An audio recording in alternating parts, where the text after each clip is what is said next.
Alors autant la Réserve fédérale américaine, autant la Fed a rassuré sur la santé économique des États-Unis avec des révisions à la hausse, notamment en matière de croissance économique pour 2026 et 2027. Autant les résultats d'Oracle ont provoqué, on va dire, un petit accès d'inquiétude autour des dépenses d'investissement. Dans quoi? Eh bien oui, dans l'intelligence artificielle. Bonjour Christian. Bonjour. Christian Parizeau, économiste et conseiller auprès d'Aurel BGC. C'est vrai que les marchés sont un peu tiraillés entre les deux. On se dit finalement la Fed, voilà, c'est chouette, la croissance revue à la hausse, pas de surprise, pas de mauvaise surprise, et puis Oracle qui déçoit. Alors, tiraillé ou plutôt ça justifie quelques arbitrages, hein, on va dire, parce qu'on était aujourd'hui sur une logique où on investissait massivement sur quelques valeurs. Hein, on l'avait vu, hein, c'était en gros 5 grandes valeurs qui concentraient l'essentiel. Ça représentait presque 26% de la capitalisation totale du S&P, c'était 5 valeurs. Donc on se concentrait sur l'intelligence artificielle. L'avantage, c'est que Monsieur Powell nous a dit maintenant on rentre dans une politique monétaire dite neutre. Alors neutre, ça veut dire qu'on ne pénalise pas à la hausse ou à la baisse la croissance américaine. Et donc, maintenant qu'on est peut-être dans une politique monétaire plus neutre pour l'année prochaine, on a quelques idées d'investissement qui réapparaissent, hein, parce que si c'est plus une politique monétaire restrictive, il faut peut-être aller plus sur des secteurs cycliques, peut-être des secteurs qui sont très sensibles au taux d'intérêt. Donc déjà, ça a justifié quelques arbitrages. C'est-à-dire qu'on voit qu'il fallait peut-être rééquilibrer un peu les portefeuilles et pas jouer une seule idée qui était l'intelligence artificielle, mais qu'on a peut-être maintenant de nouvelles opportunités. Et puis deuxième élément, et là ça joue naturellement derrière les résultats d'Oracle, c'est le fait qu'on commence à percevoir certains risques. Alors pas forcément, on rejette pas l'idée de l'investissement dans l'intelligence artificielle. Il y a encore pas mal de potentiel de développement de l'intelligence, mais on est en train de se dire qu'aujourd'hui, on va pas tout investir dans Nvidia, on va peut-être pas tout investir dans les semi-conducteurs. On l'a déjà joué, on est sur des niveaux de valorisation élevés. Et puis on voit aussi que certains acteurs prennent quand même beaucoup de risques autour de cette thématique. Et donc on voit qu'il y a des arbitrages aussi sur les acteurs qui sont peut-être un petit peu le maillon faible de ceux qui sont les plus fragiles. Alors non pas qu'on rejette l'idée qu'on va pas investir dans les data centers, qu'on va pas investir massivement dans les puissances de calcul, mais aujourd'hui c'est largement intégré dans les niveaux de valorisation. Et puis surtout, on s'aperçoit qu'il y a quand même encore un élément d'incertitude, c'est le temps de diffusion de ces investissements. On a eu aussi les résultats de HPE, qui nous a un peu déçus, parce que HPE a dit les investissements sont là, les carnets de commandes sont là, mais après, dans l'exécution, dans le fait, est-ce qu'on achète réellement les serveurs que l'on a commandés, eh ben, il y a des fois des retards parce qu'ils sont liés à des problèmes d'électricité, des problèmes d'investissement, de permis de construire. On voit aussi que les États ont beaucoup promis d'investir dans les data centers, mais derrière, ça met beaucoup plus de temps à être diffusé. Donc, pas mal d'inquiétudes sur le timing et peut-être des investisseurs qui se disent que maintenant, ce serait peut-être bien de diversifier un peu les portefeuilles. Et à la fois diversifier et d'être aussi un petit peu sélectif sur même la poche et les valeurs liées à l'IA.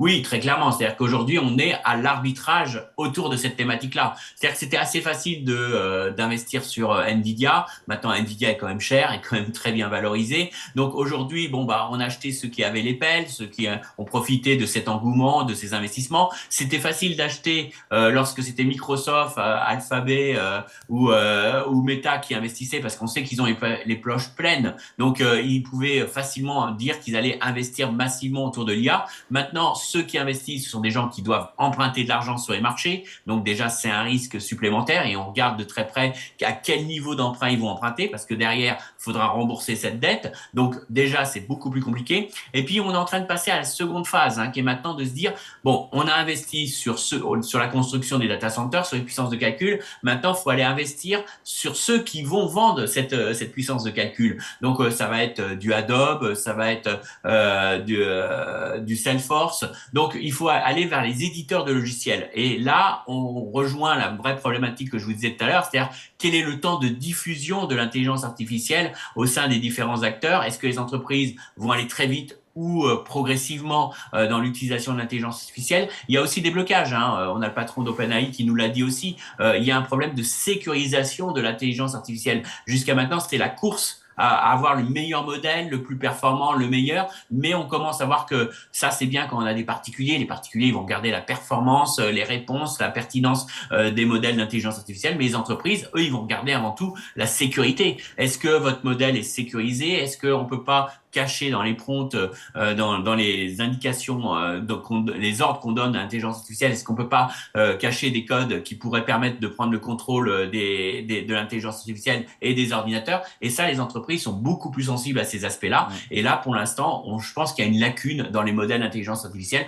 On n'a pas géré, surtout tout ce qu'on appelle l'intelligence artificielle agentique, qui peut laisser la main à des serveurs. Là, on a très mal géré cet aspect-là. Donc, c'est pas dire qu'on revient en arrière, c'est dire que le temps de diffusion de l'intelligence artificielle sera sûrement beaucoup plus long. On parle plutôt de 2-3 ans que de 6 mois. Et ça change quand même pas mal de choses Christian, dans la valorisation de ces valeurs. Oui, sauf que les investissements, ils ont lieu aujourd'hui et les dépenses d'investissement sont toujours plus élevées. On l'a vu chez Oracle, ça a augmenté les dépenses d'investissement en IA de 50% sur un trimestre à 12 milliards d'euros. Les dépenses qui augmentent, mais qui n'ont pas d'impact, en tout cas pas suffisamment sur les résultats. On va avoir cette discussion encore pendant toute l'année en 2026. Très clairement, on n'en a pas fini. Donc, ce qui veut dire aussi que votre investissement devient plus risqué. Parce que c'était facile d'investir dans Nvidia quand on avait des carnets de commandes qui se remplissaient. Au pire, vous preniez un petit risque d'exécution que Nvidia produise suffisamment rapidement ses puces, ses cartes mais on avait des carnets de commandes en dur, en réel. Là, maintenant, on rentre dans une thématique intelligence artificielle un peu plus complexe où il y aura des gagnants, des perdants. Est-ce que Oracle, qui promet encore d'investir 50 milliards l'année prochaine, est-ce que Oracle va pouvoir lever l'argent? Est-ce que Oracle, face à la concurrence, parce qu'il est face à lui, il a quand même Alphabet, il a quand même Microsoft, est-ce que Oracle pourra véritablement gagner ses parts de marché? Donc là, on revient sur un investissement beaucoup plus risqué. Donc ça, c'est un premier point. Mais après, au sein d'Alphabet, de Microsoft, est-ce qu'on n'aura pas des déceptions? Parce que s'il y a un retour sur investissement nettement inférieur, on a un risque. On a vu aussi qu'il y a quelques pratiques comptables qui portent discussion. Vous savez que, par exemple, les hyperscalers, les grands qui ont investi, ont décidé d'amortir leur puce, non plus sur 3 ans, mais sur 6 ans. Mais est-ce qu'une puce dans ce secteur-là a une durée de vie de 6 ans? C'est toute la question, puisque quand on voit que les nouvelles générations, c'est à chaque fois x2 sur les capacités de calcul et divisé par 3 sur la consommation d'électricité, on peut se dire que le taux d'obsolescence sera beaucoup plus rapide. Donc derrière, est-ce qu'on n'aura pas des reprises de provisions parce qu'on n'a pas suffisamment provisionné est-ce qu'on n'a pas, Christian, donc c'est beaucoup d'incertitudes autour de tout ça. Est-ce qu'on n'a pas, en fini là-dessus, plus de mauvaises nouvelles à venir sur cette thématique de l'IA que de bonnes? Alors, mauvaise nouvelle, non, parce que les marchés n'ont pas joué réellement le deuxième cycle qui est véritablement les gains de productivité grâce à l'IA. Mais c'est pas les mêmes valeurs. C'est-à-dire que ça demandera des arbitrages. Ça demandera, par exemple, si véritablement, par exemple, on a eu hier Schulberger qui nous a dit que grâce à l'IA, ils allaient augmenter énormément la capacité, leur productivité pour les nouveaux champs pétroliers. Ils vont optimiser tout ça, la recherche pétrolière. Bon, bah ça, on l'a pas encore intégré dans leur valorisation. Mais ça suppose sûrement qu'on va être moins concentré, beaucoup moins concentré. Là, on avait 5 valeurs à jouer. Maintenant, on en aura peut-être plusieurs dizaines. C'est plutôt bien. Mais ça veut dire aussi que si vous avez joué la bourse américaine via des ETF, maintenant c'est peut-être le grand retour du stock picking sur l'IA. C'est-à-dire que c'est vrai que les gérants étaient assez limités, donc finalement, si c'est pour choisir 5 valeurs qui s'imposent à vous, vous n'avez pas le choix, autant prendre un ETF, ça demande pas beaucoup d'expertise. Maintenant, je pense qu'on va rentrer en 2026 on va encore entendre parler d'IA, on entendra encore parler de ça comme thème d'investissement, mais avec beaucoup plus de prise de risque et beaucoup plus de choix de valeurs à faire. Et donc, ça sera pas les gagnants de ce qu'on a eu actuellement. Allez, merci beaucoup. Explication signée Christian Parizeau, économiste et conseiller auprès d'Aurel BGC. Merci Christian, bonne journée. Bonne journée à vous.